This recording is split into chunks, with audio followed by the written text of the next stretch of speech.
안녕하세요. 독서하고 생각을 말하는 독설입니다. 오늘의 책은 최진기의 지금 당장 경제학입니다. 바로 시작하겠습니다. 22페이지 4세기만 하더라도 서양은 야수들이 민간인을 습격하는 야생의 지역이었던 반면 중국은 고도의 문명이 발전한 선진국이었습니다. 예를 들어 1492년 콜럼버스는 인도에 가기 위해 산타마리아호의 다른 두 척에 배해 약 90명을 태우고 떠났지만 그보다 87년 전인 1405년 명나라 황관인 정화는 아프리카 원정을 위해 수만 명의 대함대를 끌고 나갔습니다. 심지어 정화함대의 가장 큰 보선에서는 격구를 할 수 있었다고 하니 보선과 산타마리아호의 차이를 짐작할 수 있을 것입니다.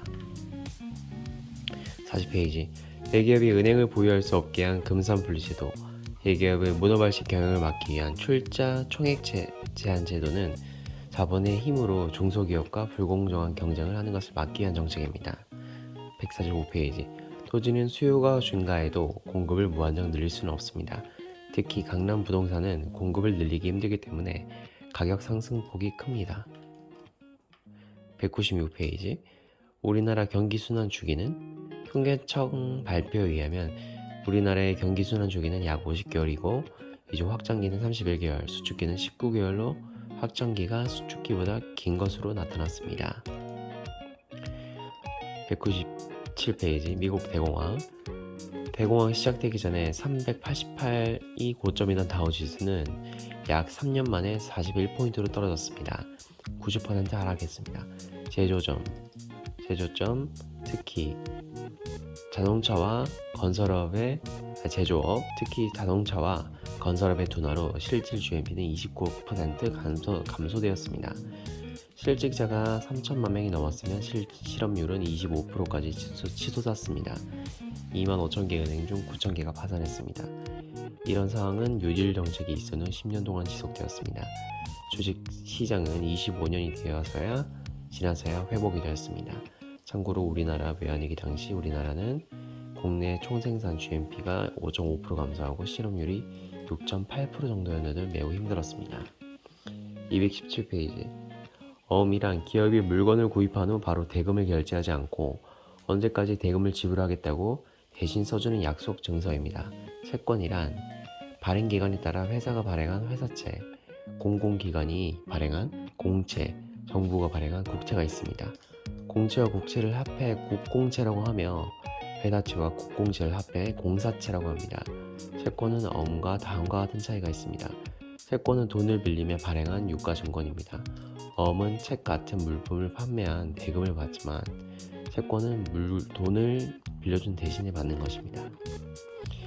252페이지 2001년 캘리포니아 대규모 정전 사태 이유는 첫 번째, 민간 기업들끼리 경쟁을 하면 전기요금이 싸질 거라고 생각하여 공공재였던 전기 공급을 민간 기업에 맡겼습니다. 두 번째, 민간 기업들은 전력 공급 시설을 늘리려 하지 않았습니다. 비용이 많이 드니까요.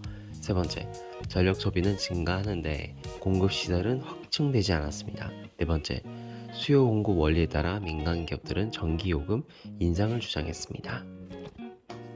다음 367페이지 베벌런 효과 과시욕이나 허영심을 채우기 위해 고가의 물품을 구입하는 사람들 덕분에 물건의 값이 오를수록 수요가 오히려 증가하는 현상입니다. 이제는 상류층뿐만 아니라 일부 중산층, 서민층도 제품의 가치만이 아니라 이미지를 소비합니다.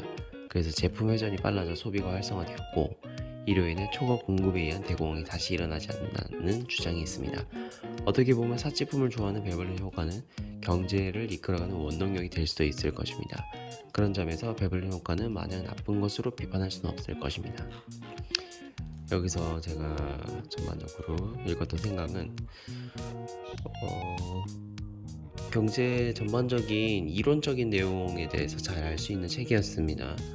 베벌런 효과 그리고 금산분리제도 특히 이런 대기업이 이런 은행을 가질 수 없다는 게 참 흥미로웠는데요. 그런 부분에 대해서 어느 정도는 나라에서 대기업을 어느 정도 견제를 하고 있다는 생각이 들었습니다. 그리고 어음이나 채권에 대한 개념도 배우게 됐고요. 뭐 물건을 받으면서 거기에 돈을 대신 주는 증서고, 채권은 증서를 주고 돈을 받는 것. 그 두 차이네요.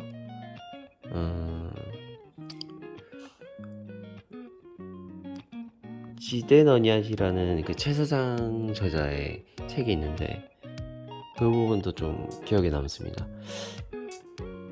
이 자본주의에서 엄청난 공급에 따라 이 소비가 받쳐줘야 하는데, 소비는 결국 자본주의에서는 유행과 그리고 전쟁으로 충당이 된다는 말이 마침 떠올랐습니다. 네, 이상입니다. 들어주셔서 감사합니다.